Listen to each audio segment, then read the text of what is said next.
नमस्कार प्यारे विद्यार्थियों, कैसे हैं आप सभी। आशा करती हूँ आप सभी स्वस्थ होंगे। आज कक्षा 10वीं की भूगोल का पहला चैप्टर संसाधन में विकास, इसके अभ्यास प्रश्न हल करने वाले हैं। आइए हम और आप मिलकर इसको बहुत ही बेहतर तरीके से याद करने का प्रयास करते हैं। कुछ बहुविकल्पीय प्रश्न दिए गए हैं। पहला है, लौह अयस्क किस प्रकार का संसाधन है। लौह अयस्क जो है वो अनवीनीकरण योग्य संसाधन है, क्योंकि एक बार इनसे बनाया गया लौह अयस्क से बनाया गया एक बार जो भी पदार्थ, जो भी वस्तु बनाएंगे, उसको पुनः पूर्ति योग्य नहीं लिया जा सकता। दूसरा है क्वेश्चन आपसे, ज्वारीय ऊर्जा निम्नलिखित में से किस प्रकार का संसाधन नहीं है। तो ज्वारीय ऊर्जा जो है वो पुनः पूर्ति योग्य संसाधन नहीं है। पंजाब में भूमि निम्नीकरण का निम्नलिखित में से मुख्य कारण क्या है।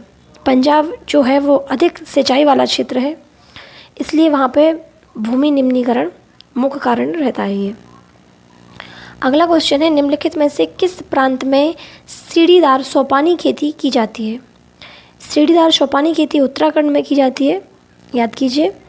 इनमें से किस राज्य में काली मृदा मुख्य रूप से पाई जाती है। काली मृदा महाराष्ट्र में मुख्य रूप से पाई जाती है और मध्य प्रदेश के मालवा क्षेत्र में भी काली मिट्टी देखने को मिलती है। अगला क्वेश्चन है, 3 राज्यों के नाम बताइए जहां काली मृदा पाई जाती है। जैसा कि मैंने बताया कि महाराष्ट्र में मुख्य रूप से काली मृदा पाई जाती है, मध्य प्रदेश के मालवा में भी पाई जाती है और थोड़ा सा छत्तीसगढ़ क्षेत्र में भी काली मृदा देखने को मिलती है। तो मुख्य रूप से 3 नाम कौन कौन से हैं। महाराष्ट्र पहला नाम दिया हुआ है हमारे लिए, महाराष्ट्र, दूसरा मध्य प्रदेश, तीसरा छत्तीसगढ़। ये तीनों जगह मृदा पाई जाती है। अगला यहाँ से बोल रहे हैं कि यह मृदा कपास उगाने के लिए एकदम अनुकूल होती है। क्या होता है, कपास की खेती जो होती है उसके लिए पानी की अधिकता चाहिए और काली मिट्टी पानी को अच्छे से रोक लेती है अपने आप में। तो काली मिट्टी में कपास की खेती बहुत अच्छे से होती है। उन क्षेत्रों के किसान जहां काली मृदा मुख्य रूप से पाई जाती है कपास की खेती करते हैं, क्योंकि इस प्रकार की मृदा पर कपास लगाना सफल साबित होता है। आशा करती हूँ आपको याद हो जाएगा। क्वेश्चन दूसरा है, पूर्वी तट के नदी डेल्टाओं पर किस प्रकार की मृदा पाई जाती है। इस प्रकार की मृदा की 3 प्रमुख विशेषताएं क्या हैं। तो जो पूर्वी तट है, मैं आपको मैप ड्रॉ करके बता देती हूँ। ये अपना नीचे से भारत लगभग कुछ इस प्रकार का है। यहाँ श्रीलंका दिखता है, इसको पूर्वी तट कहेंगे। ये हमारा पूर्वी तट है और ये पश्चिमी तट है। ओके, तो पूर्वी तट के डेल्टाओं में मुख्य रूप से जलोढ़ मिट्टी, जो जलोढ़ मृदा है, वह पाई जाती है। यहाँ पर जो क्षेत्र है, यहाँ पर जलोढ़ मृदा पाई जाती है। इसकी विशेषताएं निम्नलिखित हैं। पहली विशेषता है इसकी, जलोढ़ मिट्टी में बहुत उपजाऊ होती है, वह नदी से आए हुए तत्वों में भरपूर होती है। यहाँ से जो बहुत सारी नदियाँ भारत में, दक्षिण भारत में बहती हैं, वो अपने साथ जलोढ़ मिट्टी लाती हैं और इस तट पे इकट्ठा करती हैं। इस तट में जो जलोढ़ मृदा है उसमें गन्ने, गेहूँ, धान जैसी फसलें उगाने के लिए यह आदर्श है, जिन्हें उपजाऊ मृदा की आवश्यकता होती है। चूँकि इनमें कंकर अधिक होते हैं, इसलिए पुराने जलोढ़ और नए जलोढ़ की तुलना में कम उपजाऊ होती है। जो पुरानी जलोढ़ मृदा होती है वो कम उपजाऊ होती है, वहीं नई जलोढ़ मृदा अधिक उपजाऊ मानी जाती है। अगला क्वेश्चन है, पहाड़ी क्षेत्रों में मृदा अपरदन की रोकथाम के लिए क्या कदम उठाए जाने चाहिए। जो पहाड़ी क्षेत्र हैं वहाँ पर खेती करना आसान नहीं होता। समोच्च क्षेत्र रेखा है एक तो पहाड़ी क्षेत्रों में मृदा अपरदन को समोच्च रेखा पर जुताई करके, छत की खेती की तकनीकी का उपयोग करके और हवा और पानी के कटाव की जांच करने के लिए घास की स्ट्रिप का उपयोग करके नियंत्रित किया जा सकता है। सीढ़ीदार खेती करना एक अच्छा उपाय साबित हो सकता है, जिससे मृदा अपरदन को कम किया जा सके। मैं आपको समझाने का प्रयास करती हूँ। आपका एक ये मान लीजिए खेत है और पहाड़ी क्षेत्र है, पहाड़ी एरिया है, तो अक्सर पानी से मिट्टी जल्दी से कट जाती है और इसमें जो ऊपरी परत होती है ये पानी के बहाव से हट जाती है, तो बजरीली जगह में तो खेती नहीं होगी। इसके लिए कोशिश करनी चाहिए कि जो अपन खेती का यूज करें वो लगभग इस प्रकार से यूज करें कि सीढ़ीदार, बीच में छोटी छोटी मेड़ जो बना देते हैं ना, इस प्रकार की बना के यूज करें तो इनमें पानी भर जाता है, जो कि किसान अच्छे से समझ सकता है। हम लोग किसानी क्षेत्र से हैं तो बहुत अच्छे से इस चीज़ को समझ सकते हैं कि इनमें पानी रोकने के लिए छोटी छोटी क्या बना देते हैं अपन, एक बीच में माटी की हल्की हल्की दीवार बना देते हैं जिससे पानी रुक जाता है। तो ये कह रहे हैं उसी का नाम है सीढ़ीदार खेती।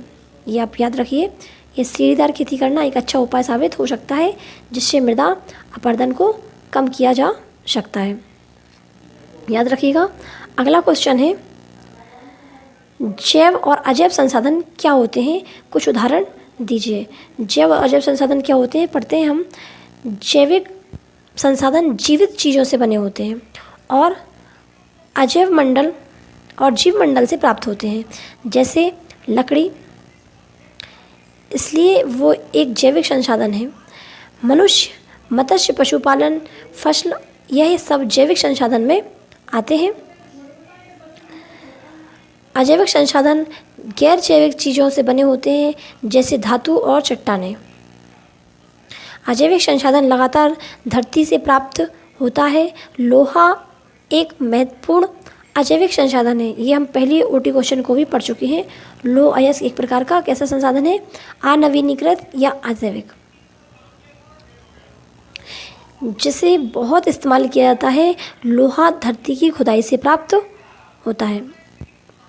अगला क्वेश्चन है, ये थोड़ा बड़े वाले हैं। भारत में भूमि उपयोग प्रारूप का वर्णन करें। वर्ष 1960 से 61 से वन के अंतर्गत क्षेत्र में महत्वपूर्ण वृद्धि नहीं हुई, इसका क्या कारण है। भारत में भूमि संसाधन को मुख्य रूप से कृषि भूमि, वन भूमि, चारागाह और चराई और बंजर भूमि के लिए विभाजित किया गया है। अपशिष्ट चट्टानों में चट्टानी, शुष्क और रेगिस्तानी क्षेत्र शामिल हैं और अन्य गैर कृषि उद्देश्यों के जैसे कि आवास, सड़क और उद्योग के लिए उपयोग की जाने वाली भूमि हाल के आंकड़ों के अनुसार कुल भूमि क्षेत्र से आधे से अधिक भूमि खेती योग्य या परती है।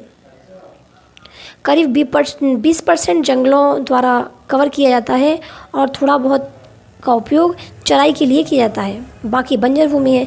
जो भारत की भूमि संसाधन है उसमें कुछ भूमि आपकी कृषि के लिए, कुछ वन भूमि है, कुछ चारागाह के लिए, अलग अलग क्षेत्र के लिए उपयोग की जाती रही है।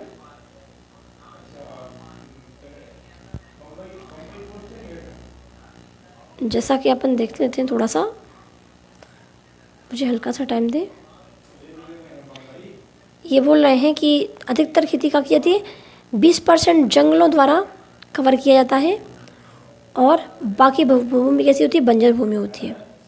वन भूमि में अनुचित उपयोग में लगभग भूमि क्षेत्र को नीचा दिखाया जाता है। जंगल के संरक्षण को मुश्किल बना दिया है। वनों की कटाई, खनन, उत्खनन जैसी मानवीय गतिविधियों ने जंगलों की धीमी विकास दर में योगदान दिया है।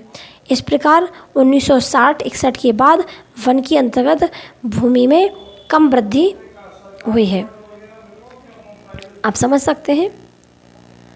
अगला क्वेश्चन है, प्रौद्योगिकी और आर्थिक विकास के कारण, प्रौद्योगिक और आर्थिक विकास के कारण संसाधनों का अधिक उपभोग कैसे हुआ है। प्रौद्योगिकी और आर्थिक विकास के कारण संसाधनों का जो अधिक उपभोग हुआ है, मतलब कि बढ़ती टेक्नोलॉजी को देखें और जनसंख्या के कारण व्यक्तियों ने जो आर्थिक विकास किया है उसको भी देखें तो उससे पृथ्वी का अधिक से अधिक उपभोग होता रहा है समय के साथ। उसके बारे में दिया है। तकनीकी और आर्थिक विकास के विभिन्न कारणों के कारण संसाधनों का अधिक खपत हुई है। जैसे आप मान लीजिए एक घर में अधिक से अधिक लोग रहते हैं तो वहाँ पर पहनने के लिए, खाने के लिए, हर चीज़ की आवश्यकता के लिए अधिक पैसे की, अधिक संसाधन की आवश्यकता है। हमारे देश में लगातार जनसंख्या बढ़ती जा रही है। इसके कारण हम माने कि हर चीज़ की आवश्यकता हमारे देश में बढ़ेगी और इससे क्या हुआ, संसाधनों की अधिक खपत भी हुई है।